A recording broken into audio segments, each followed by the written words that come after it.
कोण धन्य? ज्यांनी आत्मतत्व ज्याला मिळालं. आत्मतत्व दिल्या म्हणजे आपल्याला दिलेला प्रबोध आहे बरं का, ते आत्मतत्व आहे. ते ज्याला भेटायला ती अविनाशी तत्व आहे. बाकी सगळ्याचा नाश होतो पण त्या आत्मतत्वाचा नाश होत नाही. हे त्या ठिकाणी भगवंत उद्धवाला सांगताय.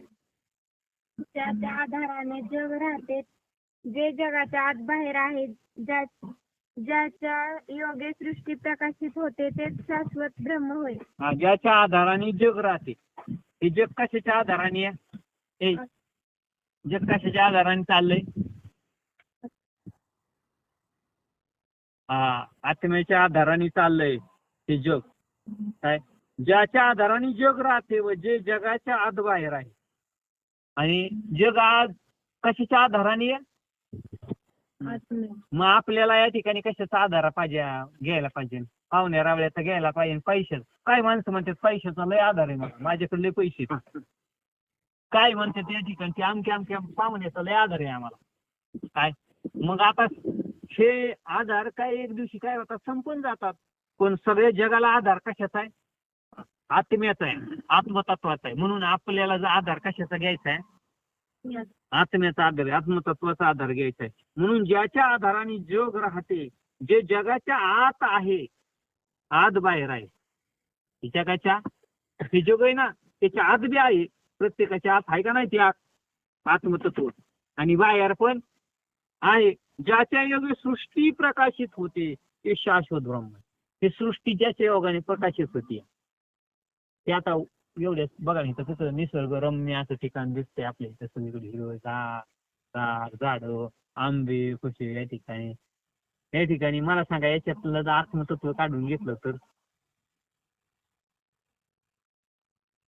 आत्मतत्व काढून घेतलं ते आहे ना, त्या आत्म्याचं आहे, ते आंब्याचं आहे ना, फक्त या ठिकाणी खालून तेवढं या ठिकाणी काय करायचं, त्याचा प्राण घालवायचा. तेवढा एक गोल अशी पट्टी वाढायची साल काढून, आणि त्याला म्हणायचं, त्या आंब्याला म्हणायचं, आता येऊ दे तुला या ठिकाणी लाल कसली भारी भारी आंब दिसते तिथं, पिवळे येतील का आता? त्यातलं आत्मतत्व काढून घेतल्यावर काय, तसं आपल्यातलं बी आत्मतत्व काढून घेतलं ना, जे चैतन्य काय काढून घेतलं, निघून गेला वारा. त्याच्यातला वारा म्हणजे चैतन्य, आत्मतत्व. आणि मग खाली राहिला पसारा. ही सगळा पसारा आहे. मग या ठिकाणी ही चाललंय कशामुळं? आत्मतत्वामुळे हे सर्व चाललंय. तेच शाश्वत ब्रह्म आहे, हे लक्षात ठेव उद्धवा. तेच खरोखरच या ठिकाणी सत्य असं ब्रह्म म्हणजे आत्मा आहे. आणि तो ते ब्रह्म आपल्या प्रत्येकाच्या जवळ आहे. फक्त आपलं त्याच्याकडे ध्यान देणं गरजेचं आहे. आपलं ध्यान कुठं असतं? आपलं ध्यान कुठे आहे? होय, कुठे आहे आपलं ध्यान? कुठे आहे? हाय का आपल्या सारखं त्या तत्वाकडे ध्यान द्यायचं? हे जग उत्पन्न होते व नाश पावते, परंतु त्यातील जी आत्मवस्तू आहे ती कायम राहते व तेच ब्रह्म आहे. हे जग उत्पन्न होते आणि नाश पावतं. आपला देह उत्पन्न होतो आणि नाश पावतो, पण त्याच्यामध्ये जी आहे देहामध्ये असणारा आत्मतत्व मात्र या ठिकाणी ती कायमच राहते. तेच ब्रह्म आहे. तेच काय ब्रह्म आहे, तेच देव आहे. त्याला देव म्हणतात. हा खरा देव आहे बरं का, ह्या संतांचा देव खरा देव आहे. आणि बाकीच्यांची दगड्या दोंड्याची देव आहे, लाकडाचे, कागदाचे, सिमेंटाचे बनवलेले, कपड्याची बनवलेली, ही जगाची देव आपल्यासारखे अज्ञानी माणसाचे. पण संतांचा देव म्हणजे काय? ते जगत ज्या तत्वावरती चाललंय ते आत्मा म्हणजे संतांचा देव आहे. भगवान जो परमात्मा या ठिकाणी सांगतायत कृष्ण त्या देवाबद्दल, तो देव म्हणजे आत्मा. हेच देव ज्ञान देव मनी भजा आणि अखंडित सेवा करा त्याची. त्याप्रमाणे मातीचा घट किंवा एखादी झोपडी उत्पन्न होते व नष्ट होते, तरी दोहोंतील आकाश कायम राहते. त्याचप्रमाणे ब्रह्मांडाची उत्पत्ती व लय झाला तरी त्यातील वस्तू तत्व कायम राहते. ज्याप्रमाणे मातीचा घट म्हणजे मातीचं गाडग, एखादी झोपडी उत्पन्न होते. पहिले या ठिकाणी घर भिंती कशाचे बांधायचे, मातीच्या असायच्या भिंती. ही भेंडी तुम्हाला नाही कळणार ते असं विचारतो एवढा विचार सिमेंटाचे जसे विचार नव्हते मोठाल्या तसे भेंडी आम्ही पाडलेले बांध. या ठिकाणी भेंडी पाडायचे मातीचं, ते एका एक ठेवायचे त्याचे मातीचं घर बनवायचं. मग या ठिकाणी ते मातीचं हे जे घर बनवलंय, मातीचा घट बनवला, एखादी झोपडी उत्पन्न होते व नष्ट होते, तरी दोहोतील आकाश कायम राहते. पण त्याच्यामध्ये जे असणार आकाश आहे त्या घरामध्ये ते कायम राहत. मग आकाश म्हणजे हे याच्यामध्ये असणारी पोकळी. आता हे प्लेट कशाला म्हणतात, ही प्लेट कशाला म्हणतात,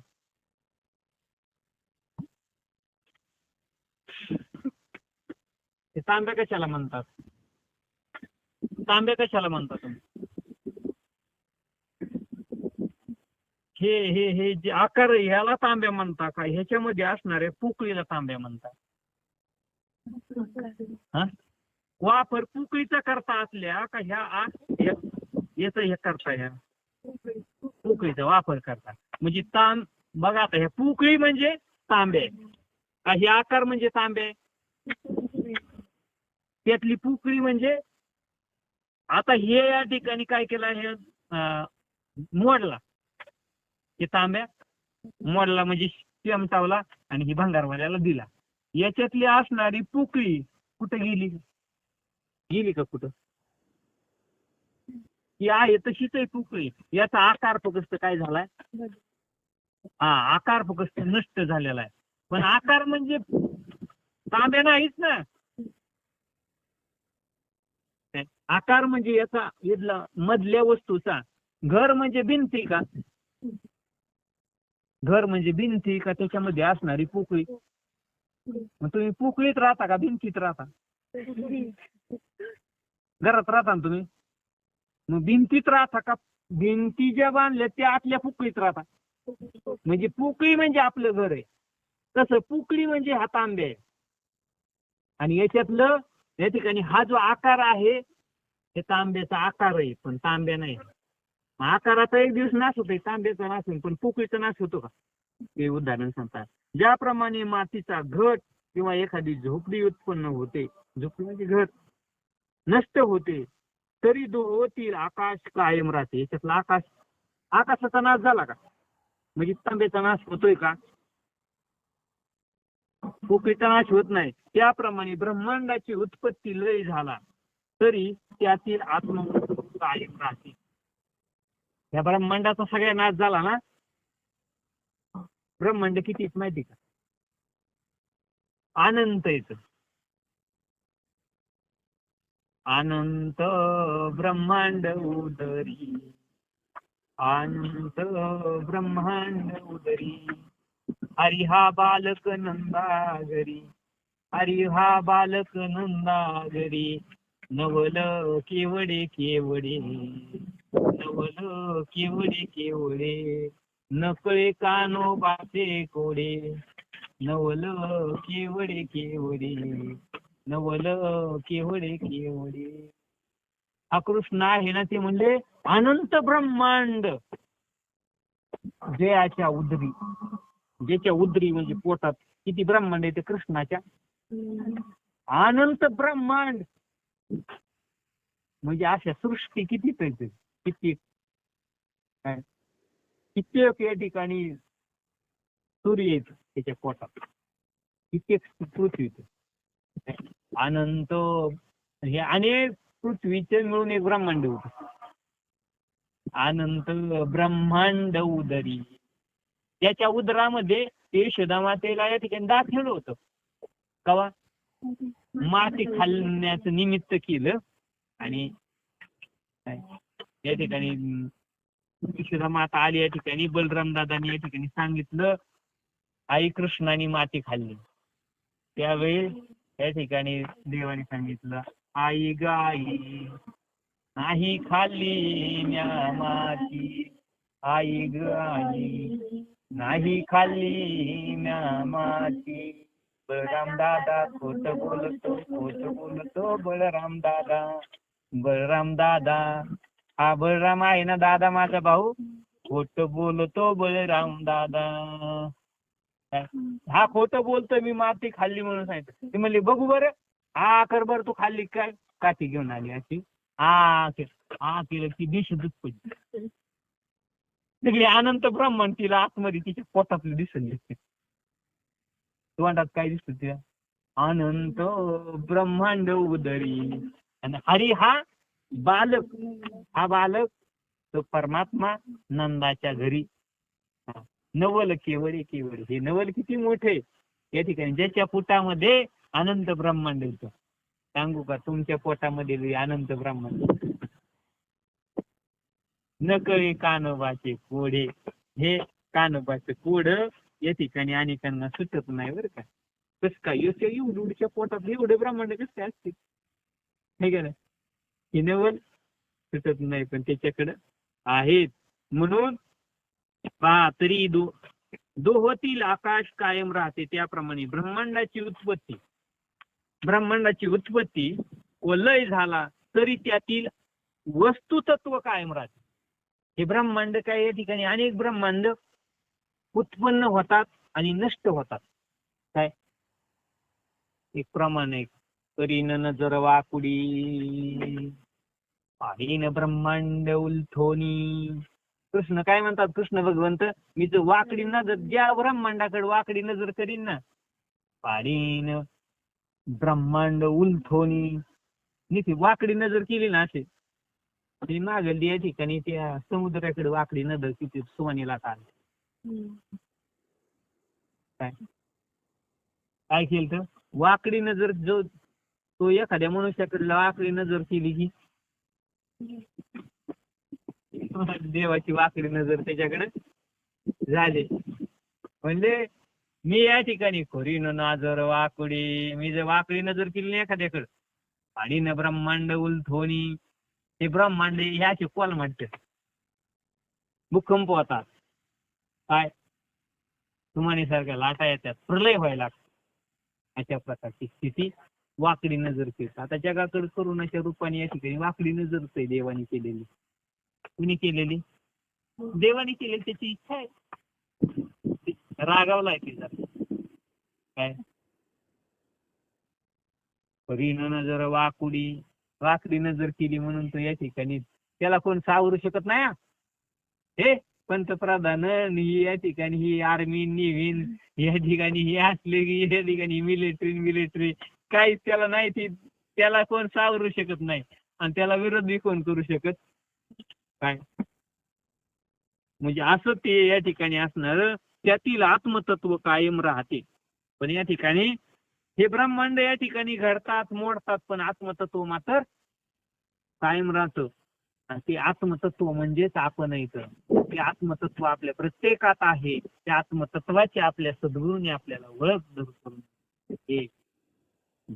अलंकार बनविण्यापूर्वी सोने असते, अलंकारामध्येही सोनेच असते, आणि अलंकाराचा आकार मोडला तरी ते सोनेच राहते, त्यात बदल होत नाही. हा, म्हणजे अलंकार बनविताना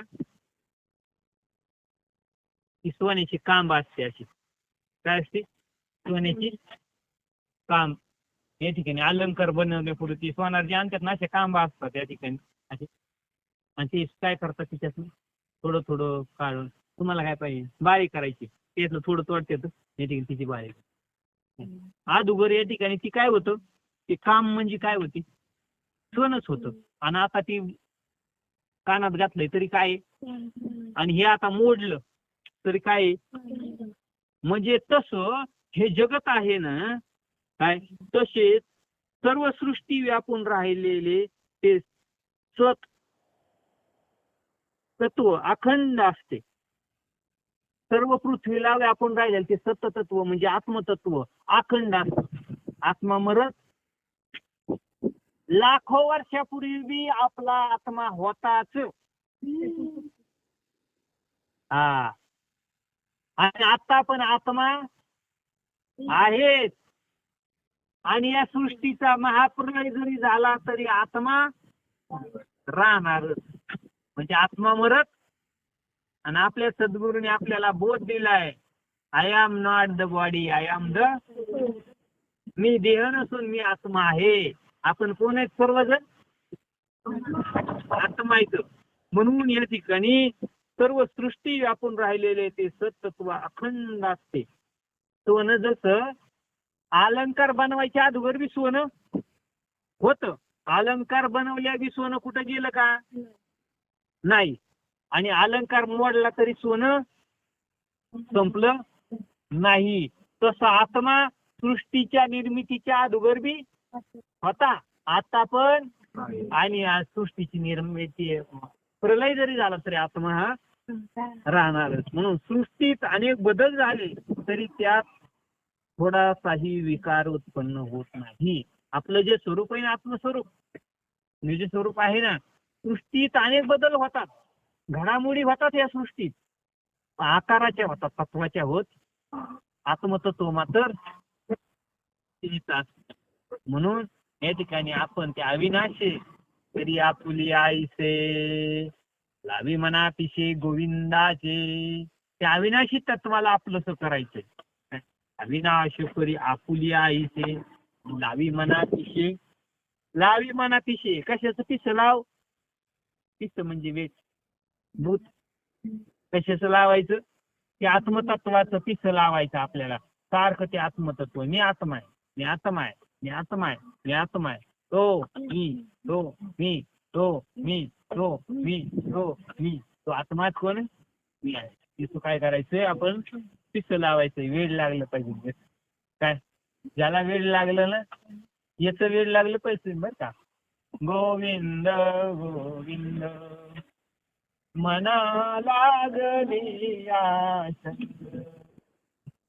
मग गोविंद ते का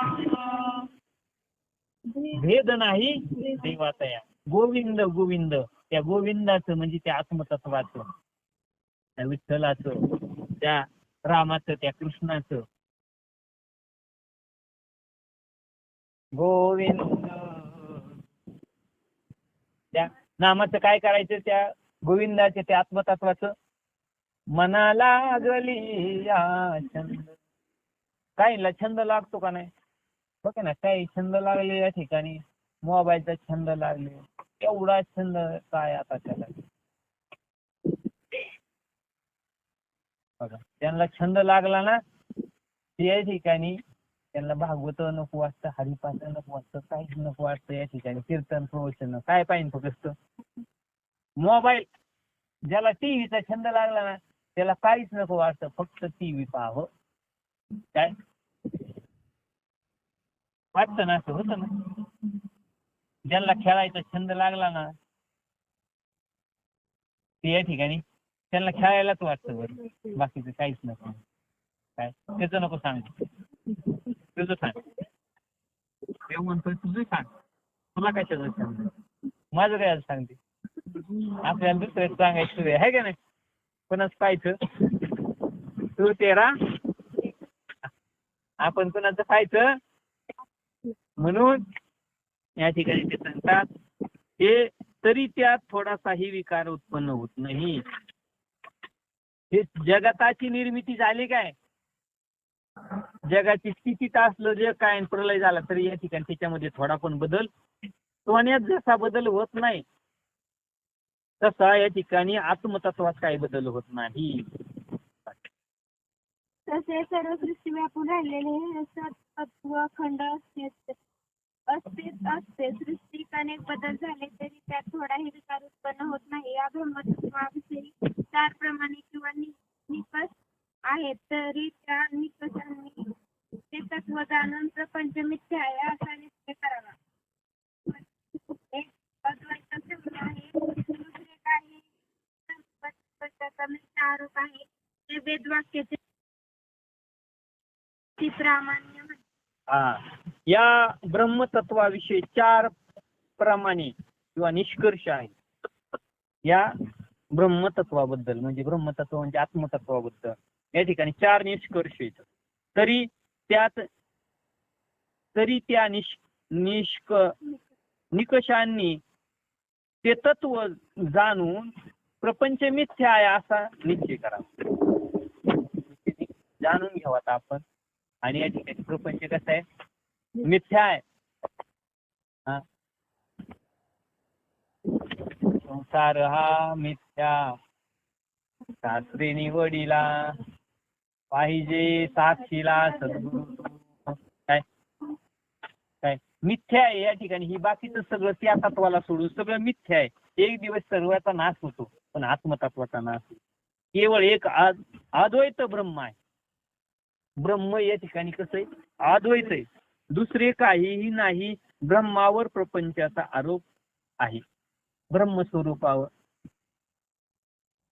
न झाला प्रपंच आहे परब्रह्म, न झाला प्रपंच आहे परब्रह्म, न झाला प्रपंच आहे परब्रह्म, न झाला प्रपंच आहे परब्रह्म. अहम सोहम ब्रह्म आकळले, अहम सोहम ब्रह्म आकळले, न झाला प्रपंच आहे परब्रह्म, न झाला प्रपंच आहे परब्रह्म. आमचे संत अनुभव सांगतात, न झाला प्रपंच, हा प्रपंच झालाच नाही. हा काय आहे? परब्रह्म. परब्रह्मच नटला या प्रपंचाच्या रूपाने. देव नटला नाना परी. प्रपंचातल्या प्रत्येक वस्तू कोण आहे? पण आपल्याला तसं दिसायला पाहिजे बरं का. प्रपंचातल्या प्रत्येक वस्तू. आपली पत्नी कोण आहे? देव आहे. आपले मुलं कोण आहेत?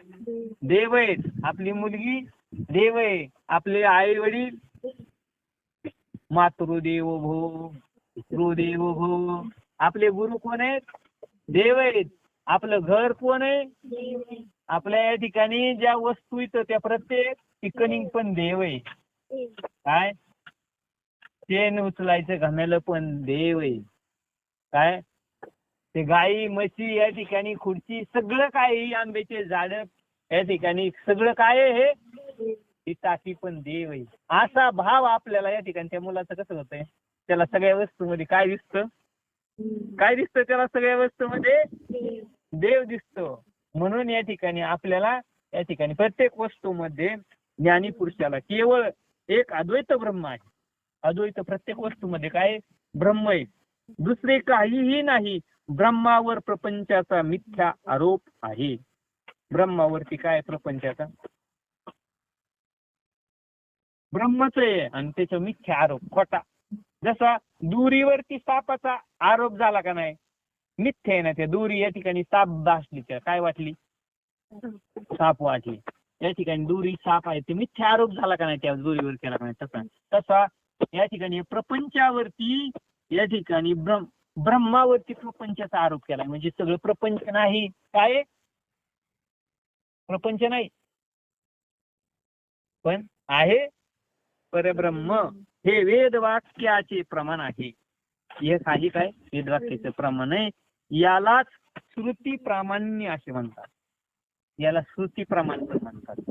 श्रुतीचं पण असं मत आहे. काय काय मत आहे श्रुतीचं? हा प्रपंच नाही या ठिकाणी. काय? ईश्वर आहे, देव आहे सर्व या ठिकाणी. पण त्या भावनेतून आपण काय पाहायचंय? सगळ्याकडे पाहत आणि त्या भावनेतून पाहायचं. आपल्याला बरं वाईट दिसतं एकमेकात, आहे का ना? गुण दोष देतात. का दिसतात? कारण आपण काय पाहतो? त्याच्यातलं धर्म पाहतो. तिथं चुकतं.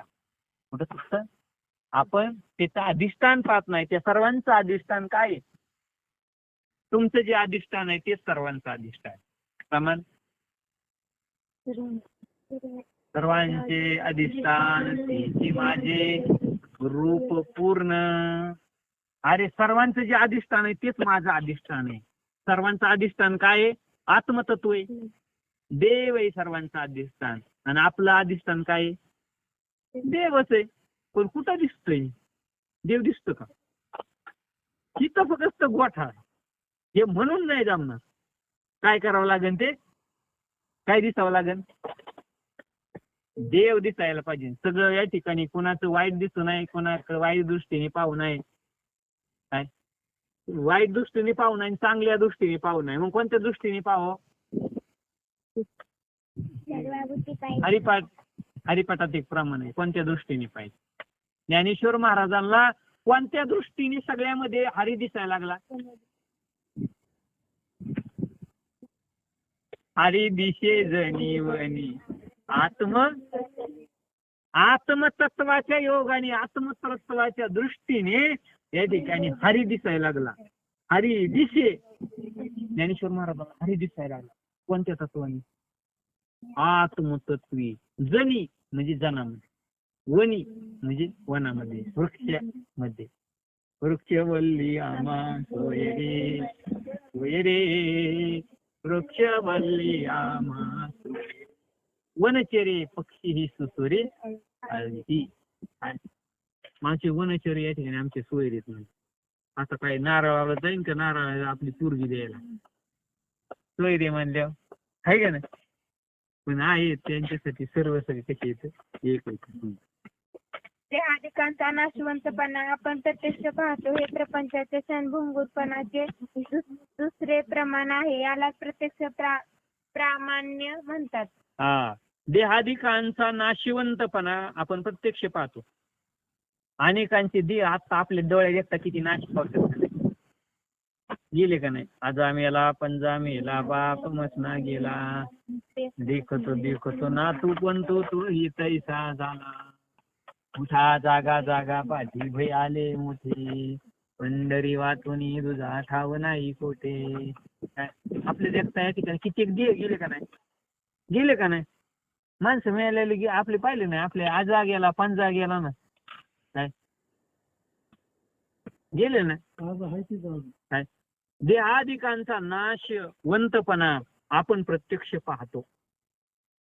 आपण. हे नाशवंत देह जाणार आयुष्य खातो. काळ आपलं आयुष्य काळ काय करतोय? कीर्तन कर. आपलं आयुष्य काळ काय करतोय? खातोय.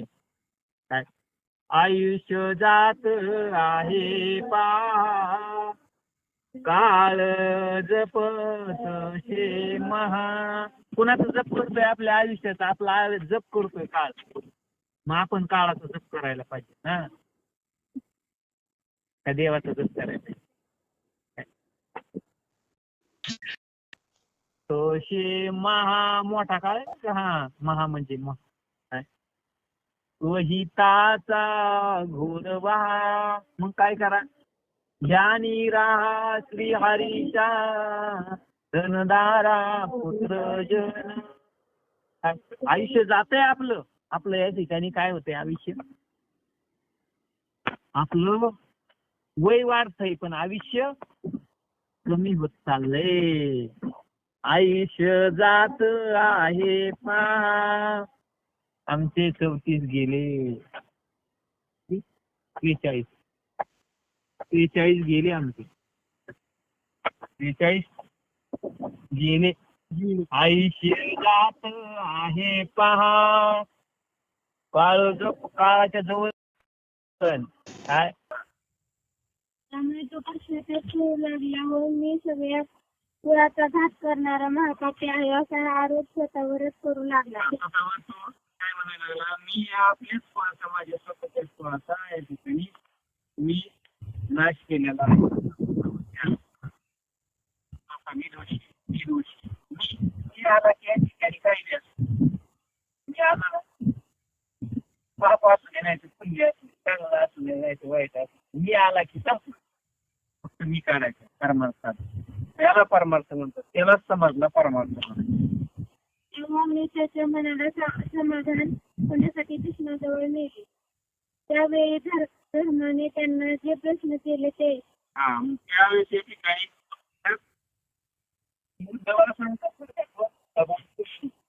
त्यावेळेस त्याला स्वतःकडे तो हवा आला. मी मारलं यांना, मी दोषी आहे.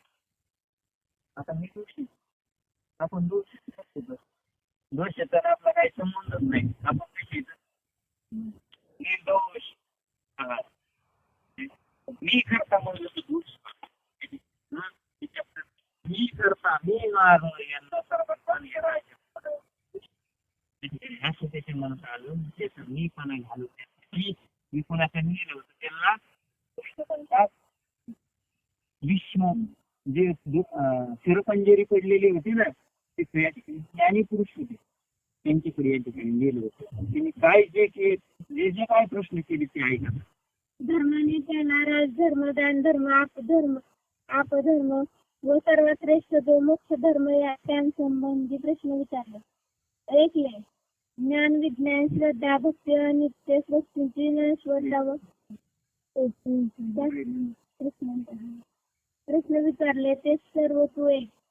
ते संसार धर्म घालविणारे व कर्म दग्ध करणारे श्रेष्ठ मोक्ष धर्म मी भीष्मांकडून ऐकले. ज्ञान, विज्ञान, श्रद्धा, भक्ती, अनित्य वस्तूंची नश्वरता व व्यक्ती यांविषयी भीष्माने धर्माला जे सांगितले तेच मी तुला निश्चितपणे सांगते. धर्माने काय काय प्रश्न केले होते. धर्माने त्याला राजधर्म विचार. धर्मराजाने राजधर्म म्हणजे राजाचा धर्म काय आहे, राजाने काय केलं पाहिजे, कसं वागलं पाहिजे, काय गोष्टी केल्या पाहिजे. दान धर्म, दान देताना काय या ठिकाणी नियम आहे काय. आपधर्म म्हणजे आपला धर्म व सर्वात श्रेष्ठ जो मोक्ष धर्म. सर्वात श्रेष्ठ कोणता धर्म आहे, मोक्ष. त्या संबंधी प्रश्न विचारले ते सर्व तू ऐक. ते संसार भ्रम घालवणारे व कर्म दग्ध करणारे श्रेष्ठ मोक्ष धर्म मी भीष्माकडून ऐकले. भीष्माचार्यांकडून जे ऐकलेलं आहे ते तुला सांगते. ज्ञान, विज्ञान, श्रद्धा, भक्ती, अनित्य वस्तूंची नश्वरता. ही ज्ञान कसे, ज्ञान, विज्ञान, भक्ती, श्रद्धा, नश्वरता व विरक्ती याविषयी भीष्माने धर्माला जे सांगितले धर्मराजाला भीष्माचार्याने जे सांगितलं होतं तेच मी तुला सांगतो. भीष्माला देवव्रत असे नाव आहे. त्याने देवाकडे मन लावले व तो स्वस्थ चित्ताने शरपंजरी करून राहिला. त्याने जो मोक्ष धर्म सांगितला त्यात ज्ञान प्रथम सांगितले. ते उत्तम ज्ञान श्रीकृष्ण आता सांगत आहे ते ऐका. असे श्रोत्यांना म्हणतात. प्रकृती, पुरुष, महत्त्व, 5 तमन्ना व अहंकार मिळून तत्वांची एकंदर संख्या 9 होते. कोणी 5 ज्ञानेंद्रिये, 5 कर्मेंद्रिये व मन मिळून 11 तत्वे मानतात. अशी ही 9 व 11 आणि आकाशवादी 5 महाभूते व सत्वरज आणि तम हे 3 गुण मिळून एकंदर 28 तत्वे होतात. ही तत्वे सर्व बाजूत समान असतात. ब्रह्मापासून गवतापर्यंत सर्व पदार्थात ही तत्वे सारखी आहेत. त्यात मुळीच आधी कुणे नाही. हे ज्यांना ज्ञानाने कळते व सर्वत्र परमात्मा एकच आहे हे ज्या ज्ञानाने कळते ते शब्दज्ञान म्हणजे परोक्ष ज्ञान होय. तसेच सर्वत्र परोक्ष ज्ञान म्हणजे काय, सर्वत्र परमात्मा एकच आहे. सर्वत्र परोक्ष ज्ञानाबद्दल आपण या ठिकाणी बोलतात, त्याच्यासाठी येत आहे. सर्वत्र परमात्मा एकच आहे ज्या ज्ञानाने कळते ते शब्द ज्ञान म्हणजे परोक्ष. सर्वत्र परमात्मा एकच देवा पाठ हे कशाने कळले, शब्दाने कळले त्याला नाही, त्याला त्या शब्द ज्ञानाला परोक्ष. आता हरीने पुण्य घरी. आज पण हरी आहे आपल्या, आज पण देव आहे, देव आहे.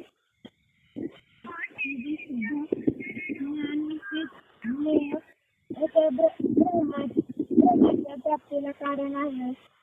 एकदा ज्ञेय प्राप्त झाले की ज्ञान आणि वृत्ती याचा लोक ब्रह्म हे ज्ञानाने जाणले जाते म्हणून ब्रह्मांना ज्ञेय असे म्हणतात. ते ज्ञेय एकदा प्राप्त झाले म्हणजे सूर्याच्या प्रकाशापुढे काजवा जसा निश्चय होतो तसे त्या ज्ञेय असा ब्रह्माच्या मनाने ज्ञान सिद्ध होते. मीठ पाण्यात पडले म्हणजे वेगळे राहत नाही. ज्ञान ज्ञेयापुढे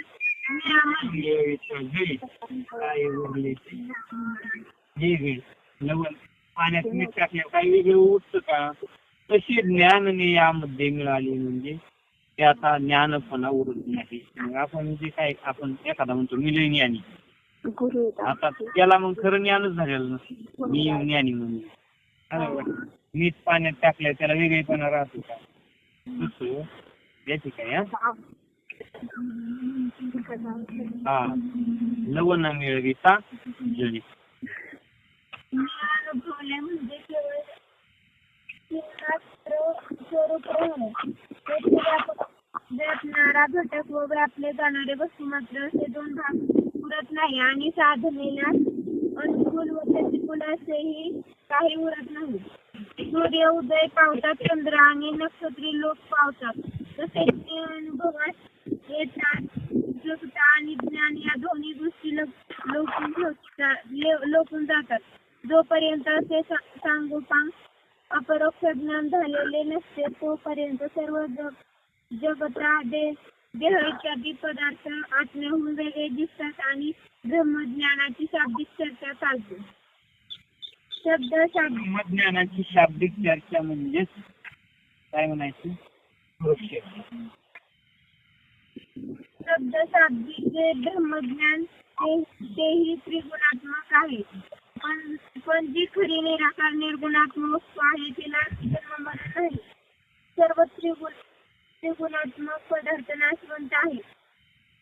त्यात साकार व अंतवंत वस्तूविषयी मी सांगतो ते.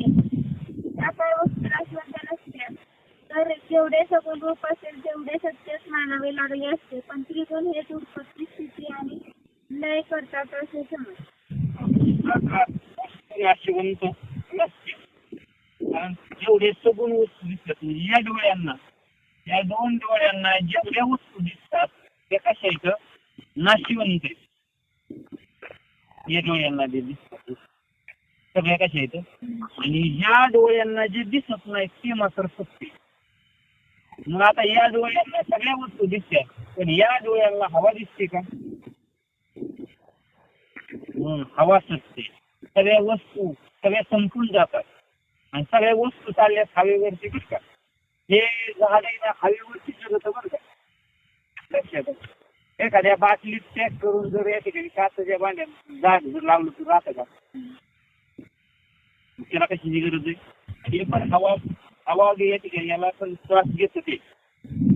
याला प्रत्येक वनस्पतीला प्रत्येक प्राण्याला म्हणतात पाणी मासा या ठिकाणी पाण्यात असतो तो कुठं हवेत असतो काय? पण तो या ठिकाणी काय करीत असतो? वर येऊन त्याच्यात साठा हवेचा साठा करण्याची शक्ती असते. जसे या ठिकाणी आपण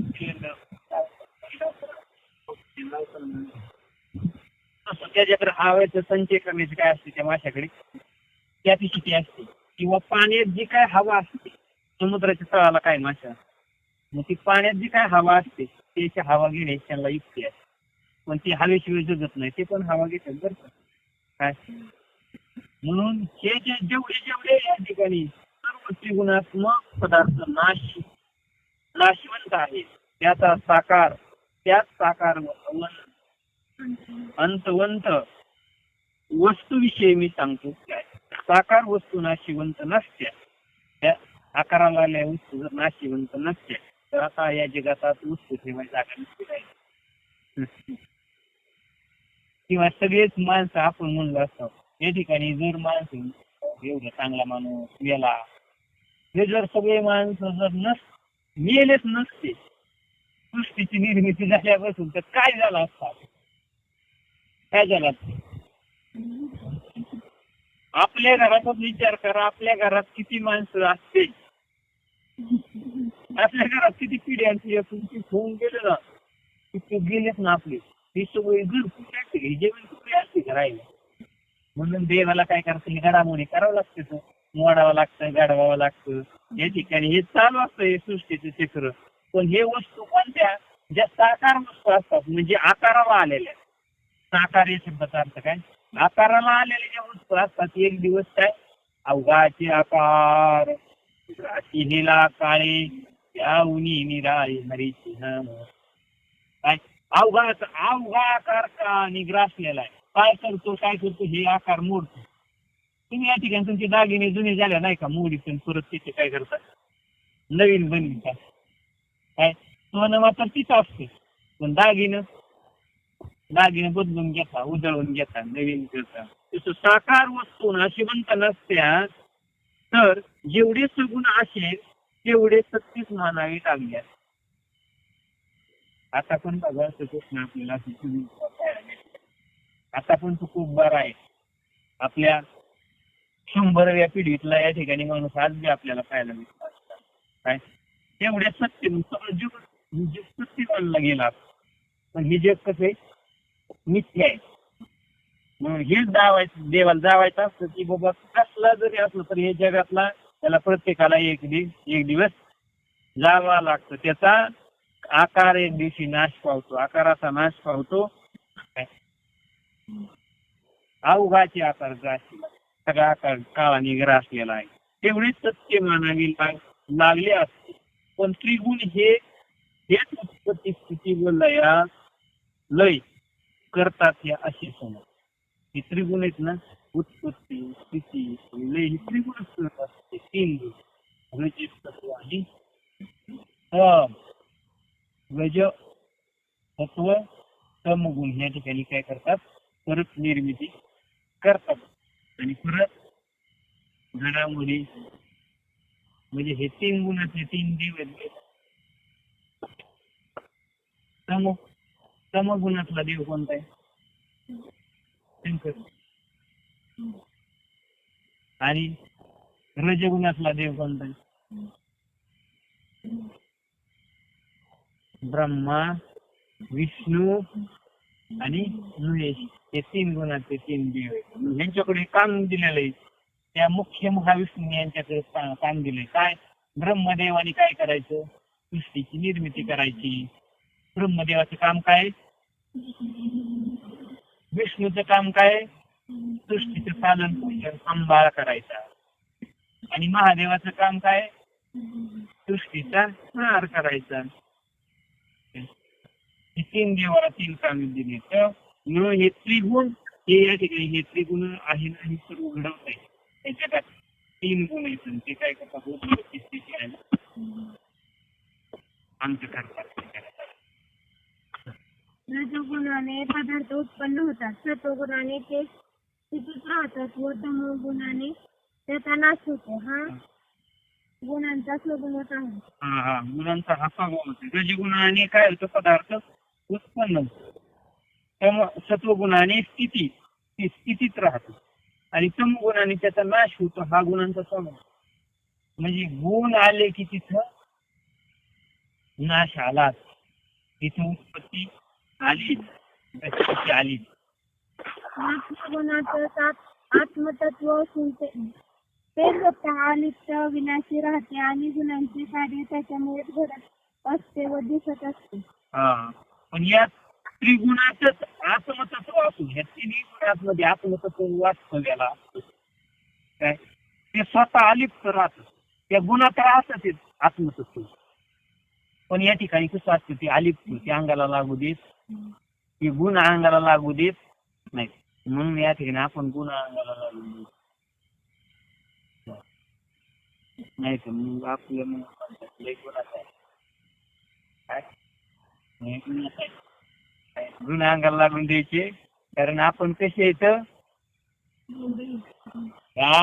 गुणरहित येत आपण. म्हणजे गुणापासून अलिप्त. आत्मतत्व म्हणजे आपण येत, म्हणून त्याच्यापासून अलिप्त आहे आपण. कसे येते ह्या गुणापासून अलिप्त. आपण अविनाशी राहते. ते आत्मतत्व कसं राहतं? गुणात राहतं, पण कसं राहतं? अलिप्त राहतं, अविनाशी आहे. गुणाचे कार्य त्यांच्यामुळे घडत असते व दिसते. गुणाचे कार्य आत्मतत्वामुळेच घडतं आणि दिसतं. आत्मतत्व नसतं. आता याच्यातला वनस्पतीतला आत्मा काढून घेतला तर, किंवा आपल्यातला आत्मा काढून घेतला तर आहे का काय शिल्लक खाली? हे सगळं आत्म्यामुळे चाललंय ना. म्हणून तर बाबा म्हणायचे, ज्याच्या जीवावरती उड्या त्याचेच नाका खायला. ज्याच्या जीवावर हे सगळं विश्व चाललंय, आत्म्यावरच सगळं विश्व चाललंय ना. आत्मा दिसतोय का? मग त्याला दिसत नाही. तोच देव आहे आत्मा. म्हणून तो लोक म्हणतात आता कुठं देव दिसतोय. अनुभवाला येतोय तो. हवा दिसतीये का? आणि सगळं जग कशात चाललंय? नवीन महाराज सांगतात इथं बंगले को दस दरवाजे. या बंगल्याला 10 दरवाजे आहेत. इथं बंगले को 10 दरवाजे, बीच में पवन का खंबा रे. तो बंगला जसा कॉलम वरती उभा केलाय ना, कॉलम दिलाय का सिमेंटाचा, तसा हे बंगला कोणत्या खांबा उभा आहे.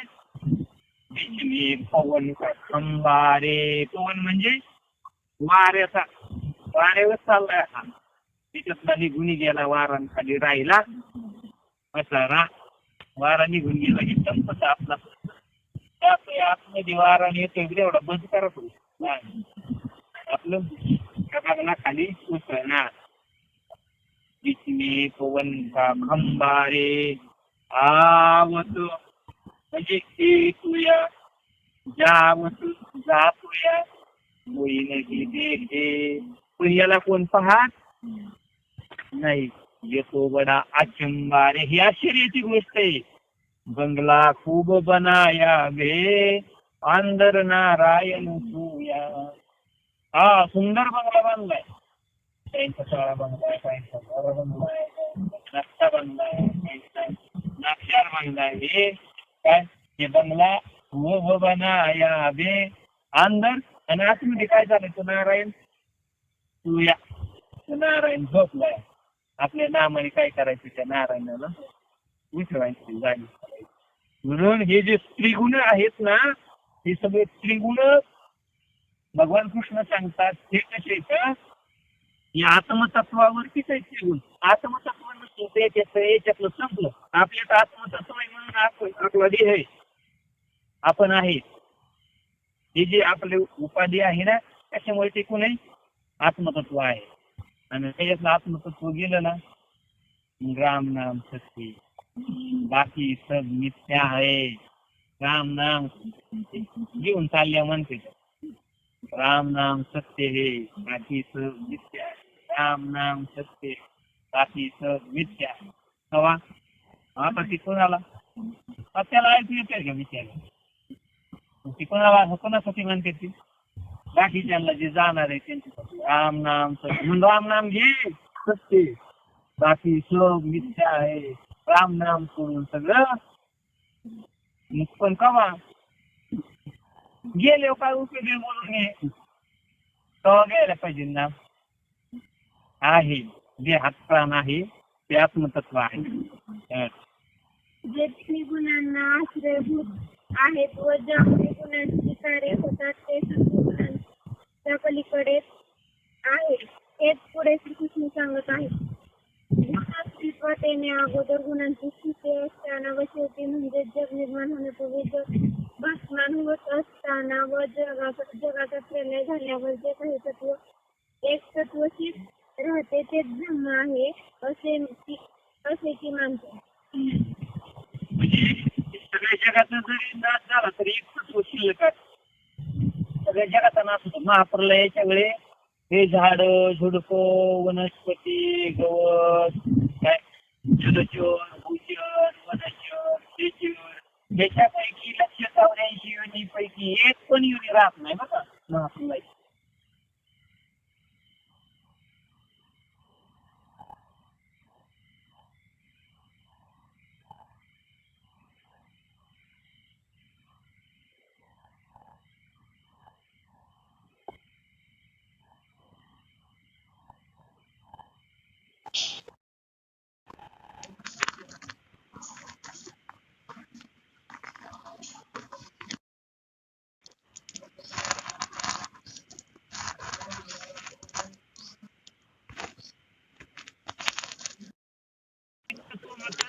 सगळ्या सृष्टीचा प्रलय झाला तरी एक तत्व शिल्लक राहतं. कोणतं ते?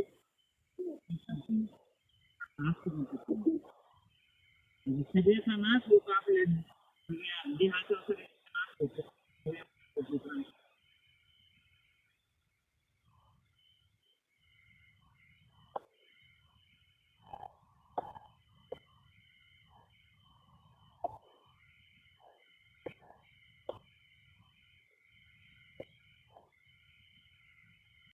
त्या स्वरूप सिद्धीची स्थिती तुला सांगतो एक. मी उद्धव असे तू म्हणतोस तेव्हा तू स्वतः कोण असतोस?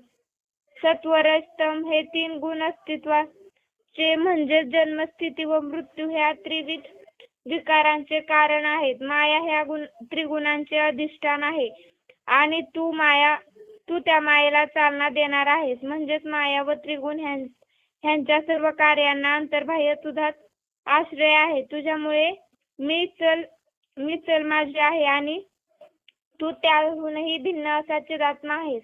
म्हणजे तू ज्या देहाला या ठिकाणी मी म्हणतोय ना, त्या स्वरूप सिद्धीची स्थिती तुला सांगतो. ऐक, मी उद्धव असे तू म्हणतो.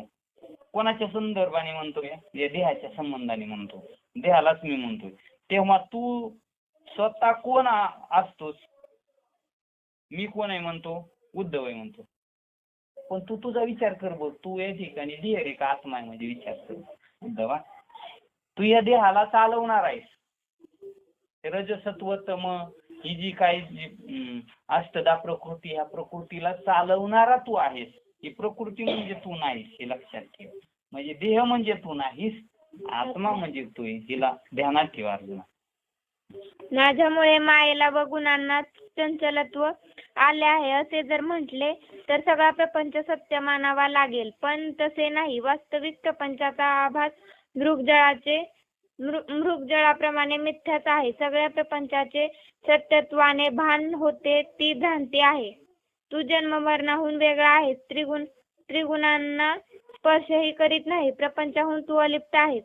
हे जे सत्य आहे ते कसे ते तूच तत्वता एक. तू कसा आहे उद्धवा? अर्जुन बोध करतात, सद्गुरू बोध करत असतात आपल्याला. तू कसा आहे? आपण कसे आहेत? आपण कसे आहेत? सच्चिदानंद स्वरूप आहेत आपण. आणि आपण स्वतःला कसं समजतोय? नश्वर स्वरूप समजतो. कारण देह मी म्हणतो ना, देह भाव जात नाही ना. तू जन्म मरणाहून वेगळा आहेस. म्हणजे जन्म मरणाहून वेगळे आहे. तुला जन्म मरण नाही उद्धवा. त्रिगुणांना स्पर्शही करीत नाही. तू त्रिगुण आहेत ना. आता आपण इथं बसलेले तुका म्हणे जन त्रिगुणाचे केले असे जन. हे जग त्रिगुणाचं बनवलेलं आहे. मग आता प्रत्येकाचे वेगवेगळे गुण आहेत. आता आपापला गुण सांगा बरं. आपला कोणता गुण आहे आपला? तुझा गुण कोणता आहे? पटकन सांगायचं. हा, रज सत्व तम. तुझा कोणता आहे? परत येतो. तुझा कोणता आहे? तुझा गुण कोणता आहे? तुझा कोणता गुण आहे? तुझा कोणता गुण आहे? तुझा कोणता गुण आहे? बोल की. काय सांग ना, तुला काय येतंय ती सांग ना. सांग, तुझा कोणता गुण आहे? भागवत फेल गेलं काय आपलं? कोणता गुण आहे तुझा? हा, तुझा गुण कोणता आहे तुझा? अरे आपण गुणातीत येत मूर्खांनो. आपण कोण येत? इतक्या दिवस काय ऐकता दररोज? तरी विचार करीत बसला या ठिकाणी. आपण गुणातीत हे सारखं ध्यानात ठेवायचं. या गुण कुणाचे येत आणि तुम्ही कोण येत? मग आता हे किती वेळ सांगायचं?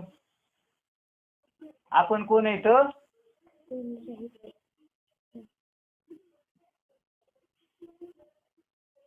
गुणातीत, गुण अतीत. हे त्रिगुणाला आपण स्पर्श करत नाहीत. उद्धवा, तू त्रिगुणाला स्पर्शही करत नाही. काय? तू जन्म मरणाहून वेगळा आहेस. तुला जन्म मरण नाही. त्रिगुणांनाही स्पर्श करत नाहीस तू. काय? स्पर्शही करत नाहीस. म्हणजे हे त्रिगुण रज तम सत्व ही प्रकृतीचे गुण आहेत का आपले गुण आहेत? देहाचे गुण आहेत का आपले गुण आहेत? हा थोबाडणी म्हणायचं कसं हे तोंड या ठिकाणी फक्त शब्द ज्ञान झालं म्हणायचं काय त्या तोंडाने म्हणायचं आणि परत म्हणायचं सत्व गुणातले आम्ही कोणत्या गुणातले कोण म्हणतोय प्रजातून सत्वात आले. अरे ही बोध याला म्हणतात बोध फासला का नाही याच्या कळतो काय हे काय झालं माहितीये का त्या ह्याच्यासारखं झालं शिकारी आहे. आता पार भागवत संपायचं वेळ आलंय आपलं शिबिर बी संपायचं वेळ आलंय पण आता ते साधन नाही जायच्या टायमाला परीक्षा पाहिली किती पास झाले त्याच्यात हा सगळे पास झाले का सगळे नापास झाले. अरे आपली स्थिती ते उद्धवाला या ठिकाणी भगवान श्रीकृष्ण सांगतात की तू कसा आहेस गुणातीत आहे जन्ममरणाच्या पलीकडे प्रपंचाहून तू अलिप्त आहेस. हे जे सत्य आहे ते कसे ते तूच तत्वता ऐक ऐक तू या ठिकाणी तू कसा आहे या ठिकाणी तुला तेच वारंवार सांगतो उद्धवा पण तुझा देह भाव काय जात नाही तुझी देह बुद्धी काय जात नाही काय करावं आता त्याला.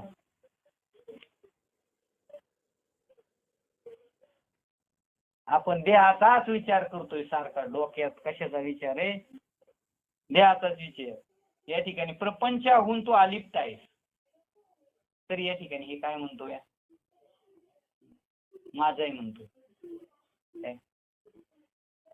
त्याच्यामुळे सगळ्या पण ते कसं तू या ठिकाणी याच्यापेक्षा कसा भिन्न आहेस या ठिकाणी ऐक आता.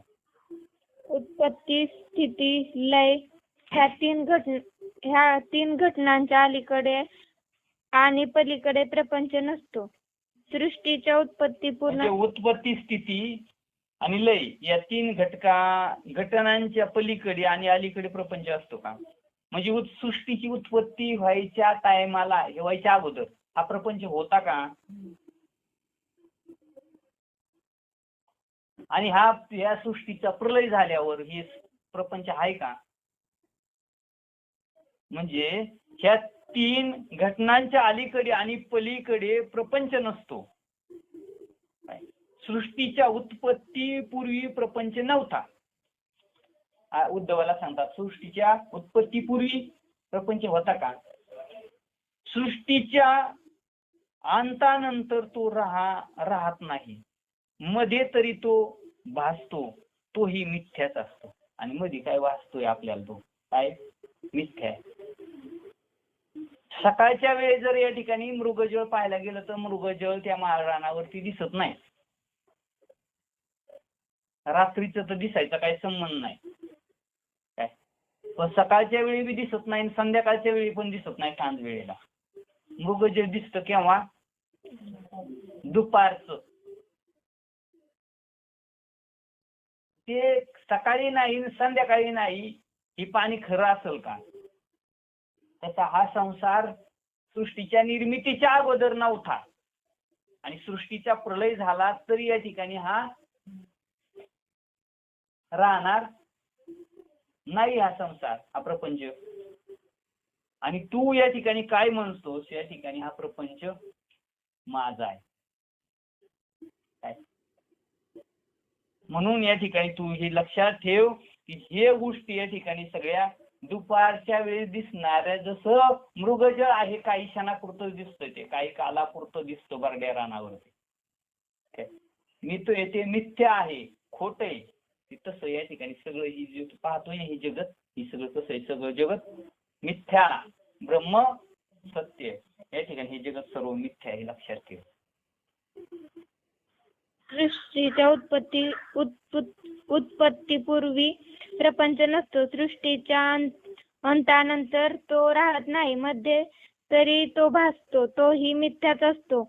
आधी केवळ परब्रह्म असते लयानंतरही तेच असते व मध्ये जी स्थिती म्हणून भासते तीही भ्रांत जीवाला प्रपंच वाटते पण ब्रह्मच असते. मृगजळाचे उदाहरण आधीच केवळ परब्रह्म असते आधी केवळ परब्रह्म असते ही प्रपंच पूर्वी काय फक्त देवच होता सृष्टीच्या अगोदर काय होतं का दुसरं काय? जेव्हा कोठेची नव्हते काही ते कुठंच काय नव्हतं. चंद्र सूर्य तारा चंद्र सूर्य तारा तारा नाही. अवघे विश्वचे होते पाही कान्होबा तेरे तेरे ते अवघे शून्यची होते पाही विश्वची नाही. अवघे शून्य सगळं शून्य होतं. मग आधी केवळ परब्रह्म होते. काय होतं म्हणजे जगत काहीच नव्हतं. चंद्र सूर्य तारा काहीच नव्हतं. काय लयानंतरही तेच असते. काय आणि लय झाला पृथ्वीचा प्रलय जरी झाला तरी तेच राहतं. काय काय राहतं?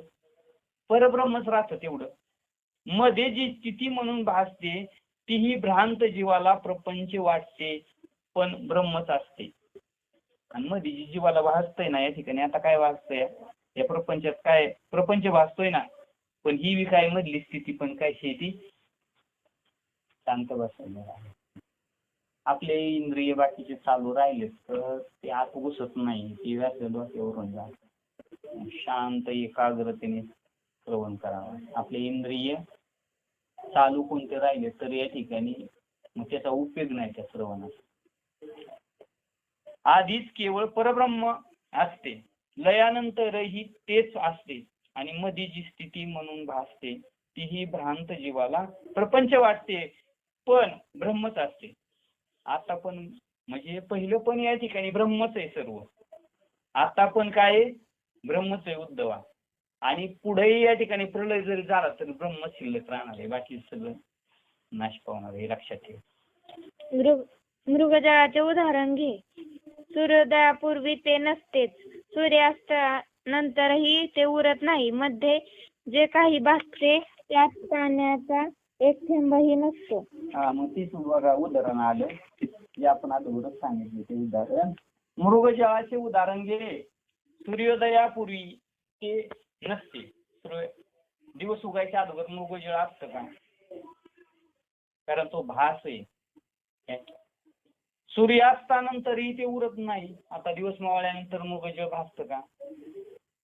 मध्ये जे काही भासते त्यात पाण्याचा एक थेंबही नसतो.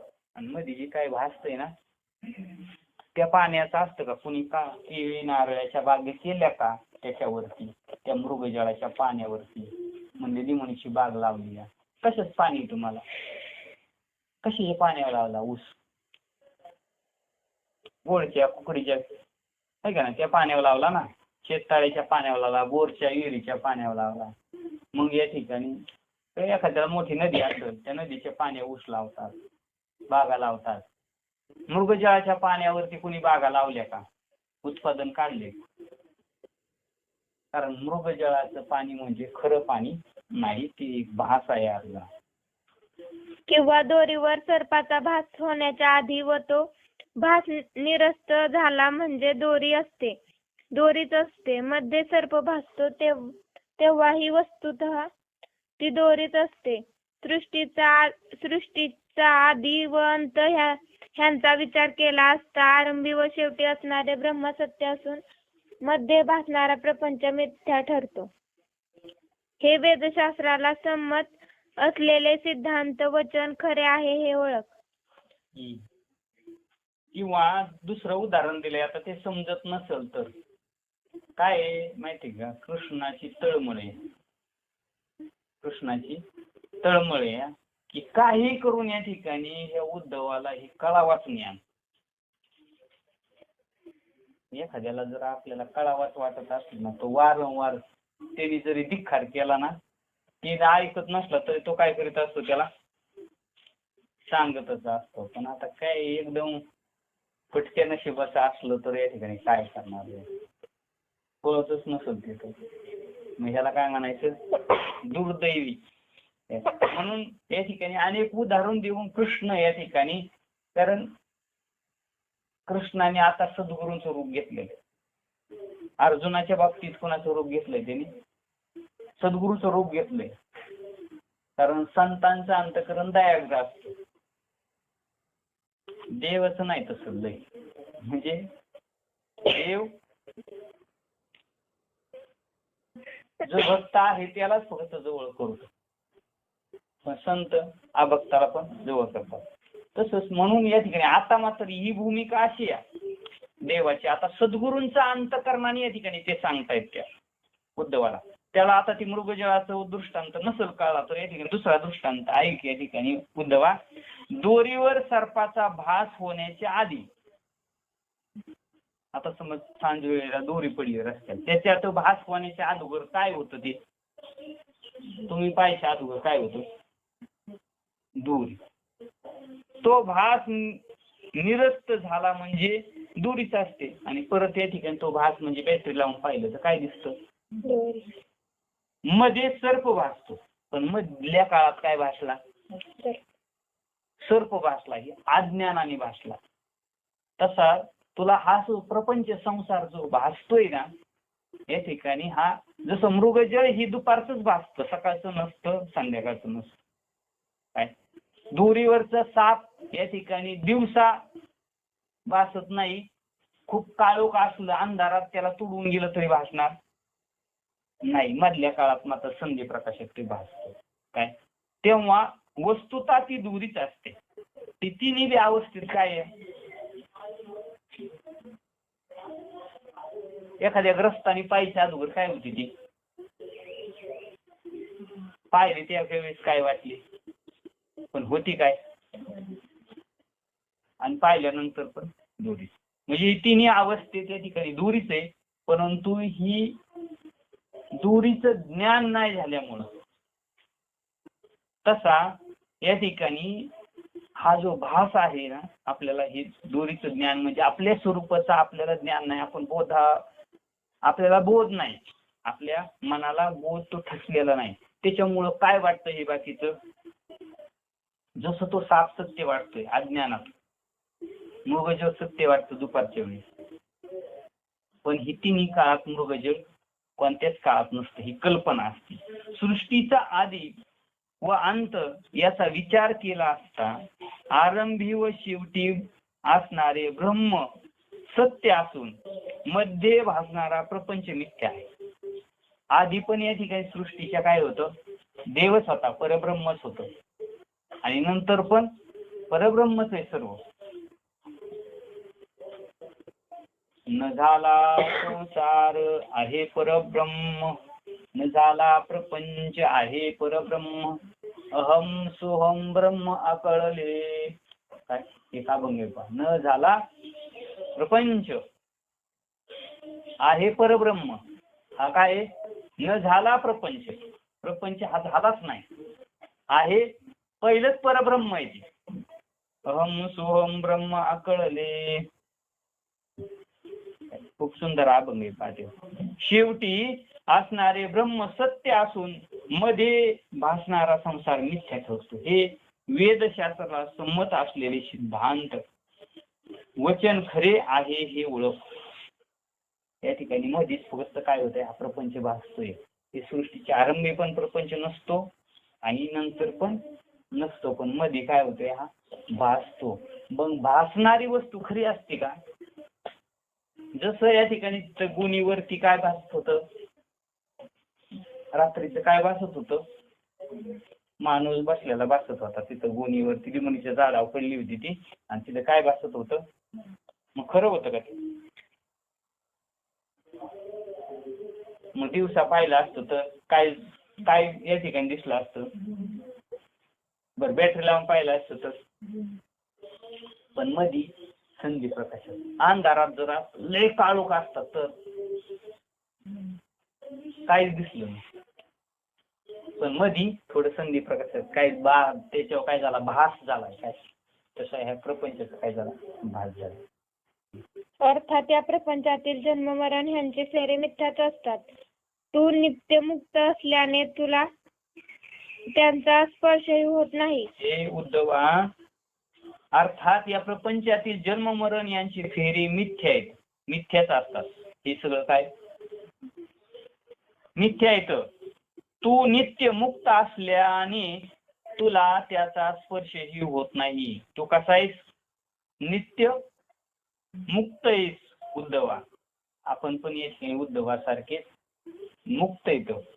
पण आपलं बांधून घेतलं या ठिकाणी आपली कल्पना जाईना, त्याच्यामुळं आपण मुक्त बांधलं. होतात परी बळी बळीराला बघतात. बळच बांधून घेतलंय आपण.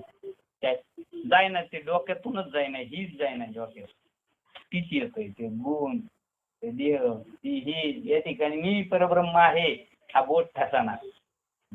उद्धवा निर्गुण निसंग निर्विकार अज अव्यय अक्षर अनंत व अपरंपार असे जे ब्रह्म ते तूच आहेस. हा, तो कोण आहे उद्धवा?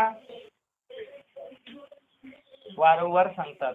किती वेळ सांगितलं, काल बी सांगितलं, परवा सांगितलं, दररोज या ठिकाणी सांगत येतं. कृष्ण भगवंत या ठिकाणी उद्धवाला दररोज या ठिकाणी हेच सांगतात. काय आहेस उद्धवा, तू कोण आहेस? तू निर्गुण आहे. पण आपला सगुणपणा काय जात? तू कोण आहेस? निर्गुण आहे. उद्धव निर्गुण आहे, तुम्ही आम्ही कोण आहे तर? काय आपण पण निर्गुण आहेत का सगुण आहेत? आपण तरी पण सगुणपणा जात नाही, देहबुद्धी जात नाही. उद्धवा तू निर्गुण आहेस, निसंग आहे, कुठल्याही प्रकारचा संग तुला, निर्विकार आहे, तुला कुठल्याही प्रकारचा विकार नाही. निर्विकार म्हणजे तुला कुठलाच विकार बाधत नाही, असं तुझं स्वरूप आहे. अज आहे, अव्यय आहे, अक्षर आहे, अनंत आहे, अपार आहे. तुझं स्वरूप कसं आहे? अपार आहे. पण या ठिकाणी आपण या ठिकाणी ह्याचा संकोच केल्यामुळे लहान झालो. संकोचोनी कार्य झाला शिलान या भूषण ब्रह्मांडाची. संकोच केलाय या ठिकाणी. हे देह म्हणजेच मी हा संकोच केलाय. हे नाही तर आपण एवढे तर मोठे अनुरेनुया तुकडा. तुकाराम महाराज जर श्रीपाद बाबा सांगायचे आकाश आहे एवढे, तर तुम्ही आम्ही काय पोटा खालून आलो का? आपण पण तेवढेच येत. पण निश्चय होणं गरजेचं आहे. निश्चय जर नाही झाला तर आपण या ठिकाणी असेच येत, अल्पज्ञच येत. अपार असे ब्रह्म ते तूच आहेस. अपार असणार जे ब्रह्म आहे ना, अपरंपार असे जे ब्रह्म तू आहेस. काय बोध केलाय आता तिथं? तू ब्रह्म आहेस. उद्धवा कोण आहेस तू? हा, ते तू आहेस. आपल्याला पण तूच बोध केलाय. ते तू, तो मी, तो हा विठ्ठल. तोच बोध केलाय आपल्याला पण सद्गुरूने. तोच असा कित्येक काळाचा या ठिकाणी असणारा हा निजबोध आपल्यापर्यंत भाग्याने गुरु परंपरेने चालत आला. पण आपल्या डोक्यात प्रकाश पडणं गरजेचं. आपण कोण आहे? ज्याच्या डोक्यात प्रकाश पडला, ज्ञानाचा प्रकाश ज्याच्या बुद्धीमध्ये पडला, त्याचं कल्याण झाल्याशिवाय राहणार नाही. ज्याच्या या ठिकाणी किती बटणं दाबून जर प्रकाशच पडत नसून, प्रकाश पडायला लागला तर ते या ठिकाणी असा की घेत असं असा बॅटरीला पुढं लावायचं. प्रकाश पडायला बॅटरी चालू केली, त्याला काय केली असं लागलं. आता कसा प्रकाश पडेल? बटन तर चालू केले, आपल्या सद्गुरू ज्ञानाचा प्रकाश केलाय, तरी पण आपण अज्ञानाचं पांघरून त्याच्यावर टाकतोय परत. आता काय म्हणायचं? ती येतोय लगेच, दररोज झाडताय 3 टाइम तरी पण येतोयच घरात. येतोयच ना, येतोयच ना बुद्धीमध्ये आपल्या. देव भावाचा केस येतोय ना, जाय नाहीच ना तो या ठिकाणी. काय केलं तरी तेवढं गेलं तर या ठिकाणी आपला खरा परमार्थ साधणार आहे, लक्षात ठेवा. हे श्रीकृष्णाचे बोलणे उद्धवाने ऐकले तेव्हा त्याने मनात शकून गाठ बांधून ठेवली. त्याचा आनंद पोटातही मावेना आणि उद्धवाची जाणीव सृष्टीपेक्षा व्यापक झाली. उद्धव आनंदाच्या भरात नाचू लागला. ते पाहून वैकुंठाधिपती श्रीकृष्ण संतुष्ट झाला. हे श्रीकृष्णाचे बोलणे उद्धवाने ऐकले. काय तू किती मोठा आहे? तू अव्यय आहे, अज आहे, निर्विकार आहे, निसंग आहे, निर्गुण आहे, अक्षर आहे, अनंत आहे, अपरंपरा आहे. तू सच्चिदानंद स्वरूप आहे.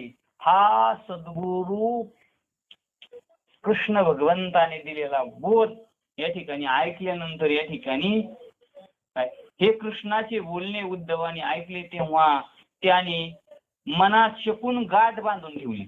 एकदाच ऐकले ती काय केलं त्यांनी, गाठ बांधून ठेवली. मी कोण आहे? आत्माच. मी ब्रह्मच आहे. काय इतके दिवस कोण म्हणत होता स्वतःला? मी देह म्हणत होता. मी कोणी एक संसारी प्रपंचित आहे म्हणत होता. पण मी परब्रह्म आहे. या ठिकाणी माझ्या सद्गुरूंनी मला सांगितलं, कारण गुरु एक वेळ जावी ती धरूनी राहावे. आता एकदा सांगितलं ना का वारंवार सांगायचं? आपल्याला सांगितलं या ठिकाणी आपल्याला माहिती आहे समज. आता तुला सांगितलं मी एकदा ब्राह्मण काका लग्न झाल्यानंतर हे तुझे पती आहेत. एकदा सांगितलं का परत काका आले ते सांगायला या ठिकाणी ब्राह्मण काका तुझे ध्यानात आहे का? विसरली. सांगताना या ठिकाणी किती वेळ सांगायचंय? हा किती वेळ सांगायचं? सांगू किती? ह्या भगवंताची तुम्ही सगळ्या भगवंताच्या मूर्ती, तरी पण तुम्ही आत्मा आहे, तुम्ही देव आहे. किती वेळ सांगायचं? एकदा सांगितलं ना, नवरा सांगितलेला एकदा सांगितला तर लगेच पटलं. एकदा सांगितलं का सांगितलं आपल्या लग्नात परत या ठिकाणी दुसरं कोणी येऊन परत ब्राह्मण काका आलते का परत येडा माराय आपल्याकडे? येडा माराय विसरली का नवऱ्याला? या ना ना तू तुझा नवरा आहे, ते तुझी बायको या. एकदा सांगितलं ना मग कसं फिट लागते, लगेच लक्षात राहिली ही गोष्ट. आणि आपण ब्रह्म ही किती वेळ सांगायचं? आपण आत्मरूप येतं, आपण देव येतं, ही किती वेळ सांगायचं? बरं किती सांगायला पाहिजे? किती वेळ सांगायला पाहिजे?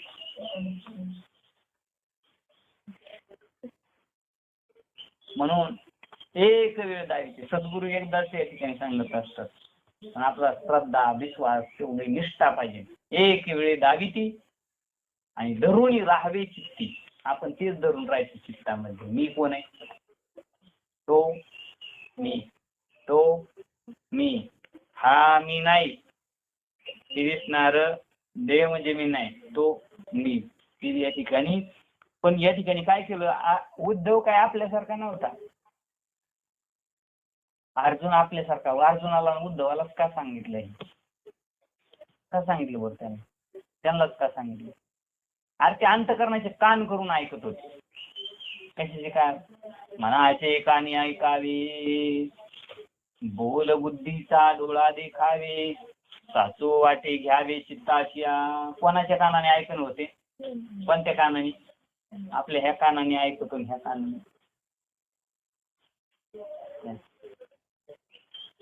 त्याला किंमत नाही. असं कित्येक या ठिकाणी नळी फुंकली सोनारे इकडून तिकडे गेले वारे, काही त्याचा उपयोग होत नाही. एका यात्रेमध्ये या ठिकाणी 3 बावले होते. 3 बावले. किती बावले होत्या? ध्यानाची होती 3 बावल्या होत्या.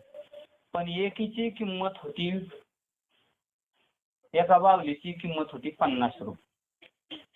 एके बावलीची होती 500 रुपये आणि एका बावलीची होती 5000 रुपये. पण बावल्या दिसायला सेम, वरून दिसायला तर सेम होत्या. कशा होत्या? सारख्या होत्या. या ठिकाणी तो गिराईक आल्यानंतर त्यांनी विचारला हा प्रश्न. या ठिकाणी म्हणले बावल्या दिसायला तर तिन्ही बी सारख्या दिसतात, पण ह्याची किंमत एवढं कसं काय, एवढं अंतर कसं काय किमतीमध्ये? हा प्रश्न विचारला. तेव्हा त्या बावल्या विकणाऱ्याने सांगितलं कोणती किमतीची बावली या ठिकाणी सांगायचं. या ठिकाणी एक बावली म्हणला, या ठिकाणी ही पहिली जी बावली आहे ही एक बावली ना, ती बावली या ठिकाणी तिच्या ह्या कानात काळी घातली तर ह्या कानातून निघते. तू निघते. ह्या कानात घातली तर या कानातून निघून जाते. एकीची या ठिकाणी एक बावली अशी या कानातून जर या ठिकाणी ती काडी घातली तर तोंडातून निघते. आणि एक बावली अशी आहे की या ठिकाणी या कानातून जर ती काडी घातली तर ती आतमध्ये जाते डायरेक्ट. कोणती घेणार तुम्ही?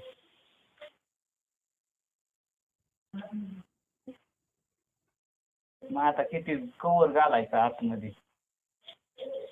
आपले ऐकून या ठिकाणी ह्या कानाने ऐकून ह्या कानाने दिलं सोडून आपलं. ही बावली म्हणजे कोणती या 50वाली. काय किंमत आहे का तिला? काय किंमत?